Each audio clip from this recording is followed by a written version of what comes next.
What's up YouTube, Webberz05 here, coming at you today with Q&A number 29. So before I get into the Q&A guys, just want to do my quick shout outs. So shout outs to new subscriber Jason Foster. Thank you so much, you're the reason my channel is growing stronger. So guys, once again this week, questions I've got are from my good friend DarkPetition84. He's asked me 7 questions today, so without further ado, let's get into these questions. Question 1. Would you want a Yu-Gi-Oh series to cross over with another series? If so, what one? I didn't really have a lot of time to think about this, but if Yu-Gi-Oh was to cross over with another series, I really don't know what that could cross over with that would make sense. Because there's not really like another universe that has something similar to Yu-Gi-Oh, so even if they were to cross over, what exactly would they do? But, I mean, maybe just a crossover between different individual Yu-Gi-Oh series, like, because naturally each individual series has like its own summon mechanic and the way they play the game, so different series crossing over could be just interesting to see them of like one character playing one version of the game and another character playing another version of the game. Could be interesting. But other than that, I couldn't really see Yu-Gi-Oh crossing over with another series. Question 2. With both GOAT and Edison format getting hype lately, is there a past format that you'd get people interested in? If so, which one? So I had to do a small bit of research on the dates of the format I was thinking of. My choice would probably be December 2015 to /January 2016 format, which was essentially the start of Pendulum Magician format, because that was, for me, that was so much fun. I really enjoyed it. It was also kind of around the point where Cosmo started to appear as well, but Pendulum Magician was just absolutely destroying Cosmo because Oddai's Meteor Dragon just prevents them from doing stuff in the battle phase, so they can't do anything. It was absolutely great, and I absolutely loved it. It was also quite diverse as well, because people like playing different versions of Pendulum in different ways. Oh no wait, it wasn't quite that. Oh no, it was, because like we had things like, because this was also like after Dimension of Chaos, so they had some people played like the Draco Pals build with Draco Slayers and the Perform Pal and the Perform Pal Perform Mage engine. Some people were on variants of Magispector, and then also Pendulum Magician was a thing, and then a couple of other decks as well. It was quite diverse, and I really enjoyed it, but no one could hold a candle to me when I was playing Pendulum Magician, which is why I really enjoyed that format, and I want people to try and get more interested in it. Question 3. Since Jinzo got support, do you think Spell Canceller will as well? I certainly hope not, because I need my spells so I can play the game. I personally don't think Spell Canceller would get support, and if it did, that would be absolutely horrendous. But yeah, honestly, I don't think it will. I think the worst we have to worry about in regards to Spell Canceller is people just using Small World as a way to bridge it into their hands and finding a way to summon it. Question 4. Have you ever gone up against Spell Canceller in a duel? I can't think of a time where I've gone up against Spell Canceller. I've definitely seen people side decking. I've definitely seen people like side decking it in formats. I think it was around the point where Small World started to become a thing, and people were using it just to shut down spell decks without using things like Anti-Spell Fragrance.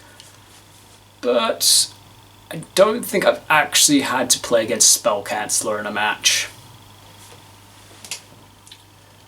And question 5. Do you think we'll ever get a fusion of Jinzo and Spell Canceller? I think that would be horrible.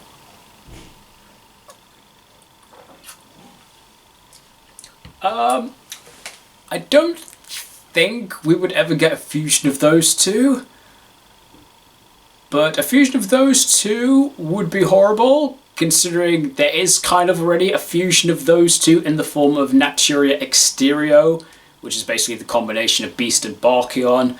I know it's not the same, which, frankly, that's bad enough to deal with. I don't think that's bad enough to deal with, considering it can just negate any spell or trap you play by milling a card, banishing a card, Or is it banish and then mill? I feel like it's banish then mill, because then at least there's a point that you can, because at least that would mean there is eventually a point where you wouldn't be able to use it, as opposed to mill then banish, because you could just mill. As long as you can mill, you've got something to banish. So, but yeah, I don't think they'd make that as a. I don't think they would make that as a thing. That would just be horrible. That would just be a continuous effect that says spells and traps cannot be activated, and effects of spells and traps on the field are negated. That's just horrible. That essentially just shuts out half of the game. It would essentially become in the same position of Mystic Mine. Like, people would be like, oh, it's not so bad in the start, but let's be honest, somebody's going to fight.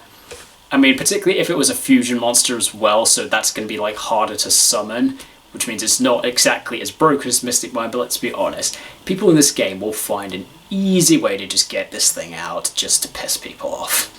So yeah, I don't think a fusion between Jinzo and Spell Cancel would be a good idea, and I really don't think it will happen, and I also really hope it does not. Question 6. Do you think we'll ever get Link 7 and 8 monsters? That's kind of hard to say, because it took Konami a long time, like to the end of the Reigns era, to release a Link 6, and pretty sure we still only currently have one Link 6. There's like only a small handful of Link 5 monsters as well.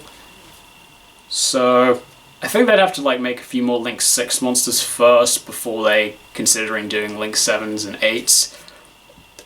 Personally, I think a Link 8 would just kind of be personally, I feel like a Link 8 would just be unnecessary. But, you know, it could be a very flexible monster wherever you put it on the field, but hard to say. And also with Link 7, you're just literally picking one zone that it doesn't point to, so depends where that one zone it's not pointing to would be. But that would be interesting. I definitely certainly would be interested in seeing Konami do something like a Link 7 or 8 at some point, but personally I think if you're committing that much to get that many Link markers, kind of just feels unnecessary. But hey, who knows? Maybe someday. They probably will at some point.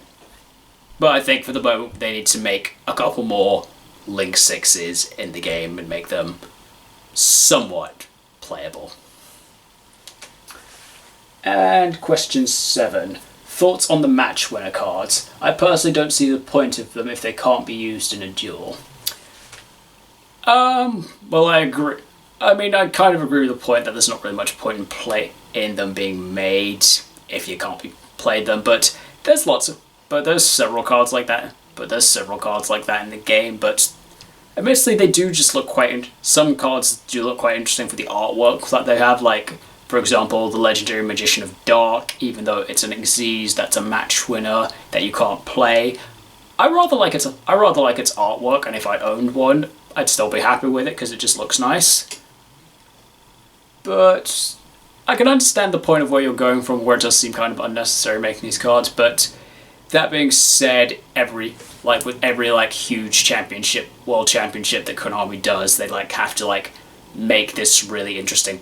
They have to choose a card that's going to be a great prize card, and so often they will just make new. And typically they tend to make them around based on what the current mechanic is. So we've had a few. I think there's been a couple of pendulum-based ones, and naturally in the last series we had quite a few link-based ones, which are amusing. But yeah, I understand where you're coming from, but yeah, I don't think they're so bad. Frankly, I just think they're quite nice to look at. And on that note, guys, that's all the questions we have this week. So thank you very much to my good friend Patrician84 for your questions. Very amusing as always. And if anybody else has any questions for me, I do these Q&As every Wednesday afternoon or morning UK time, depending on my schedule. Thank you so much for watching, guys, and I will see you next time.